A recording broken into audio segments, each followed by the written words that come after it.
How to disable notifications on Reddit. Hey everyone, welcome back to the channel. If you are new here, don't forget to hit the subscribe button and turn on the notification bell to not miss any updates.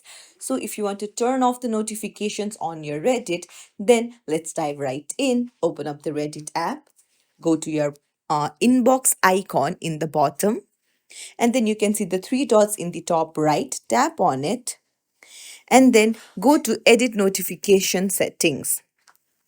Now here you can see community notifications. Tap on it and these are what you have subscribed to. Now you can just tap on the drop down and then just turn it off. Now come back and you can change the settings for your chat messages and then chat request.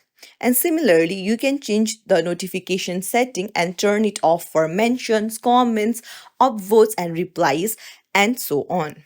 However, if you don't want to go through this hassle and turn off the notification itself, like completely, then you can come back, go to settings in your phone, and then head over to notifications.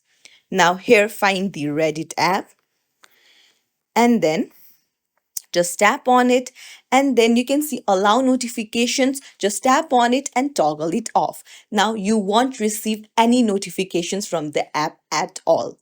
And there you go. If you found this tutorial helpful, don't forget to like and subscribe to our channel for more tips and tricks. Thank you for watching.